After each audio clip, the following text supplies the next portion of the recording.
May balak ba kayo ng family nyo mag-outing? Kung oo, ito yung mga gadgets na pwede mong isama. Kung marami kang gadgets na dadalhin at balak mong dalhin lahat ng charger ng mga ito, wag na, mapupuno lang yung bag mo. Pag-usapan natin itong pinadala ng OK na mga power bank at charger na makakatulong kung magta-travel tayo or pwede rin pang daily use. O game, wag na natin patagalin pa. Let's do this!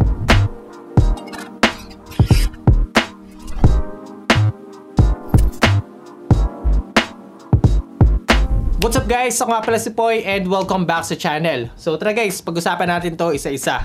Okay, so unahin na natin dito sa OK Travel Mate 35 watts universal adapter. Sobrang ganda ng product na to. Ito yung masasabi kong legit talaga na travel adapter kasi meron itong universal plug and AC socket up to 2,500 watts na pwedeng gamitin in over 200 countries and regions gaya ng US, UK, Japan, Germany, and of course dito sa Pilipinas. As you can see, marami tayong ports na pwedeng gamitin dito. Meron siyang dalawang USB-A ports, tatlong USB-C ports na pwede natin gamitin ng sabay-sabay. Nga pala itong Travel Mate adapter ay meron ding 65 watts at 100 watts na pwede mong pagpilian according to your needs. Ang nagustuhan ko pa dito is meron siyang 10A fuse para maprotektahan yung mga gadgets na nakakonect dito in case may potential electric faults na mangyayari tulad ng overcurrent at short circuits. Kaya ako nasabing legit talaga na travel adapter to. Kita nyo naman yung mga features na meron dito at kung ano yung kaya niyang gawin. Okay, now, bago ko ipakita sa inyo yung mga gadgets or yung mga charger na pinadala ng OK, short brief ko lang kayo sa technology na meron sa mga ito. Unang-una, gun charger na ito mga ito or yung gallium nitride technology. Sa mga hindi familiar dito, ito yung latest charging tech na meron tayo ngayon that increases charging speed and maintains charging stability dahil sa kanyang energy saving feature. At ang maganda dito, mas compact siya, meaning mas lower ang system cost at mas efficient compare sa traditional silicone charger. Next, meron din itong tinatawag na OK Entire Protect. Kung nakakabalita kayo ng charger na mabilis uminit or the worst case,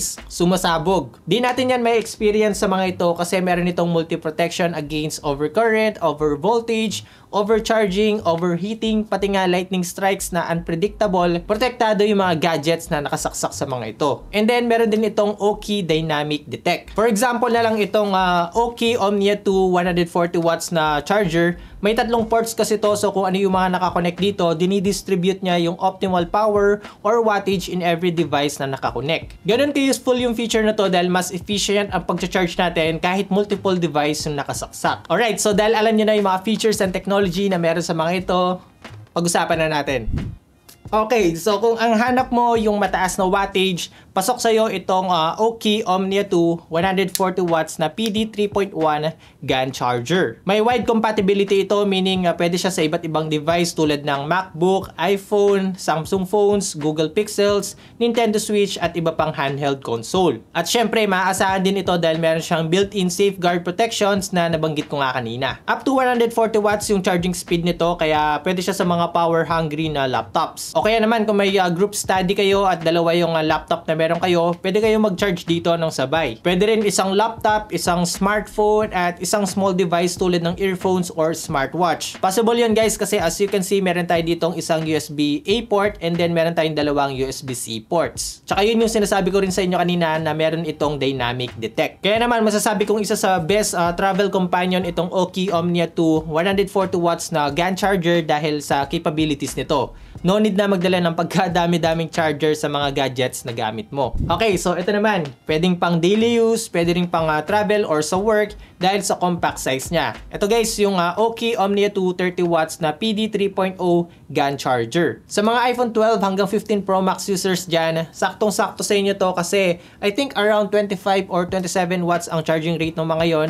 Kaya pasok na pasok sa inyo itong OK Omnia 2 30 watts na GAN charger. Pinaka nagustuhan ko talaga dito is yung kanyang form factor. Very travel friendly talaga. May OK Entire Protect din ito kaya talagang maaasahan siya to protect our device kapag nagcha-charge. Tsaka yung mga bagong smartphones ngayon na nire-release, lalo na yung mga flagship phones, talagang wala na silang kasamang charger. Kaya naman isa sa pwede kong i-recommend sa inyo, lalo na kung pasok naman yung charging rate nito na 30 watts, saktong-sakto talaga to. And yes, by the way pala guys, nag-o-offer din sila ng high quality na charging cable. Itong nasa akin ngayon guys, ito yung OK Impulse 100 watts PD charging cable na nagsusupport ng up to 20 volts 5A na 100 watts charging. Tapos guys, ang maganda pa dito, USB 3.1 Gen 2 na rin siya, kaya mabilis ang pagta-transfer ng files natin dito ng up to 10 Gbps. Supported rin pala ito ng 4K 60Hz video output kung gagamitin naman natin to sa monitor or sa TV. And in fairness, high quality materials din yung ginamit dito. Makapal yung kanyang braided nylon, and then may halo siyang aramid fiber for maximum durability. Sa tip naman ng charging cable na to, meron din siyang makapal na material dito na nagpo-protect naman para hindi masyadong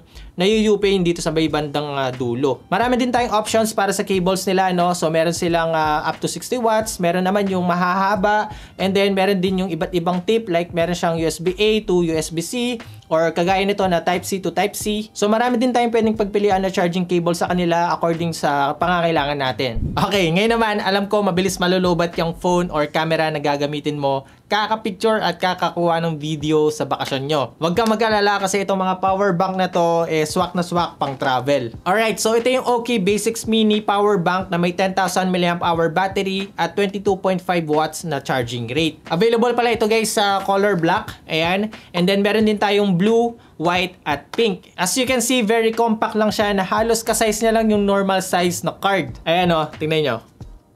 Ito yung Basics Mini. Ito yung card. Diba? Parang mas malaki pa nga itong card yung dimension niya. PD 3.0 at QC 3.0 na rin pala to guys, at meron din siyang Huawei's SPC or yung supercharged protocol nila sa mga gumagamit naman ng Huawei devices. Dahil very compact nga lang siya, best siyang gamitin pang daily use kapag pupunta tayo sa work or when traveling sa mga malalapit na lugar, para at least, di ba, worryless ka pa rin na maubusan ng battery juice sa phone na ginagamit mo. Kasi hindi naman siya masyadong nakakakuha ng space kahit ilagay natin siya sa bag. Bukod sa size niya, nagustuhan ko rin yung overall design niya. Very simple lang siya guys. And yung mga corners niya guys, hindi siya harsh, no? Medyo soft yung sa edge niya, kaya kapag hawakan natin siya, hindi siya masakit sa kamay. Sa harapan nito guys, meron siyang maliit na button na kapag pinindot natin, makikita na natin dito yung light indicator or yung battery percentage nitong power bank. Meron siyang dalawang port, USB-A port para sa QC 3.0, and then meron din siyang Type-C port naman para sa PD 3.0 natin. So yun, kung naghahanap kayo ng maliit na 10,000 mAh na power bank na nagsusupport ng fast charging, okay na okay itong OK Basics Mini. Now, kung ang hinahanap mo naman na power bank yung pang bardagulan talaga, ito yung para sa inyo.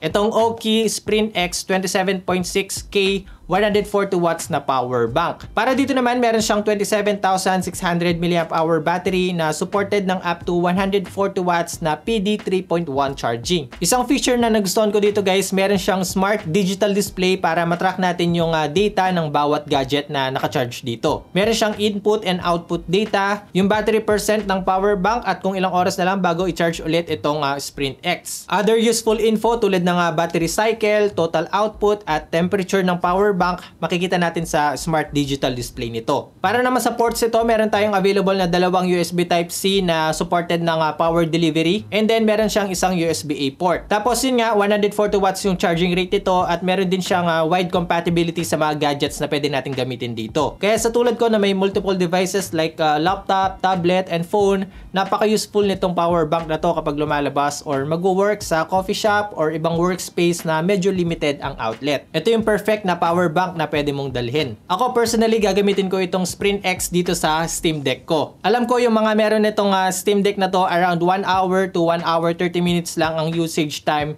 nitong Steam Deck. Lalo na kung heavy games talaga yung nilalaro. Kaya naman dahil dito, kahit nasa labas ako ng bahay, mas matagal ko na magagamit itong Steam Deck ko. And of course, aside sa smart features at charging rate nito, high quality rin siya guys. Very premium at talagang mamahalin siya tignan. Alright, so bago ko i-end itong video nito guys, may gusto lang ako sabihin sa inyo. Alam nyo ba na hindi dapat tayo basta-basta bumibili ng charger at power bank, lalo na kung sa mga mamahaling gadgets natin sila gagamitin. Pwede kasing masira yung battery ng gadget mo kung walang proper security features ang mga ito. Kaya naman, isa sa pwede kong i-recommend sa inyong brand pagdating sa mga ito ay yung OK. Sa mga napag-usapan natin, talagang safe, high quality, at updated yung technology na gamit nila. Alright, so that's it guys for today's video. I hope na nakatulong itong video na ito kung naghahanap kayo ng reliable at advanced power adapter at at power bank na magagamit nyo for day-to-day use. Highly recommended ko talaga itong mga ito kung nagbabalak kayo na mag-invest ng charger at power bank at gusto nyo talaga yung tatagal. And of course, Merry Christmas din pala guys. I hope na masaya tayong lahat sa Pasko kasama ang pamilya natin. Grabe, ang bilis ng panahon. Kailan lang na nag-January tapos ngayon patapos na itong taon na to. Pero segue ko na rin guys. Sakto, pwedeng pangregalo itong mga ito. Baka meron kayong kapatid or kaibigan or ka-work na need ng mga to. If ever naman guys, check the official links in the description box below na niready ko na para sa inyo. You can also check their official Shopee and Lazada store para sa ibang products na hindi ko na-feature sa video na to. Alright, that's it. Kung meron kayong mga katanungan, please leave a comment dyan sa baba. And